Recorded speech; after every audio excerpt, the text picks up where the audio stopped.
भूतिया जंगल का श्राप। गहरे जंगल के बीच एक वीरान इलाका था, जिसे लोग भूतिया जंगल कहते थे। इस जंगल में कोई भी रात में जाने की हिम्मत नहीं करता, क्योंकि वहां से डरावनी आवाजें आती थी, गर्जना, चीखें, और कभी कभी तो किसी जानवर के रोने की भयानक गूंज। गांव के बुजुर्गों का कहना था कि ये जंगल कभी शिकारियों का गढ़ हुआ करता था।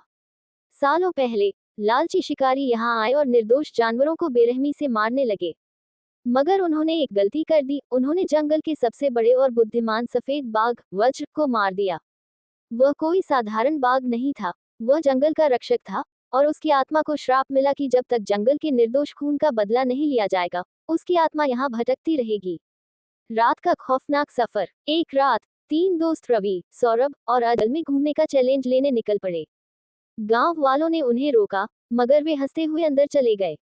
जैसे ही वे जंगल के बीच पहुंचे, ठंडी हवा चलने लगी और अजीब सी सरसराहट सुनाई देने लगी। अचानक सौरभ ने महसूस किया कि कोई उसकी गर्दन के पास सांस ले रहा है। उसने पलट कर देखा, मगर वहां कुछ नहीं था। रवि ने मजाक उड़ाया, डरपोक मत बनो। पर तभी दूर पेड़ों के बीच 2 चमकती हुई आंखें दिखाई दी, बिल्कुल सफेद और जलती हुई। एक भारी गुर्राहट गूंजी और पूरा जंगल गूंज उठा। पत्ते सरसराने लगे और पेड़ों की शाखाएं खुद ब खुद हिलने लगी। शिकार की रात। अचानक अजय जमीन पर गिर पड़ा और चीख उठा। उसके पैरों पर गहरे पंजों के निशान उभर आए, मगर वहां कोई जानवर नहीं था। वह दर्द से कराह रहा था। तभी झाड़ियों से एक भयानक आकृति उभरी, एक विशाल सफेद बाघ, लेकिन उसकी आंखों से खून टपक रहा था और उसका शरीर अधजला लग रहा था। रवि और सौरभ डर के मारे भागने लगे, मगर जितना वे दौड़ते, जंगल और घना होता जाता।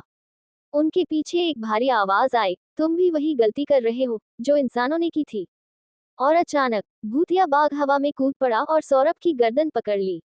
उसकी चीख पूरे जंगल में गूंज उठी, मगर अगले ही पल सब शांत हो गया। रवि घबराकर रोने लगा, मगर उसकी आवाज किसी को सुनाई नहीं दी। एक पल में ही उसका दोस्त गायब हो चुका था। तभी एक ठंडी हवा उसके कानों में फुसफुसाई, अब तुम्हारी बारी है।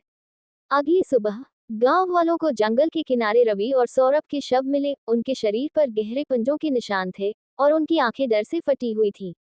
अजय पागल हो चुका था और वह बस एक ही बात बड़बड़ा रहा था, वो सफेद बाघ, वो जिंदा है, वो फिर आएगा। उसके बाद से किसी ने भी जंगल में जाने की हिम्मत नहीं की।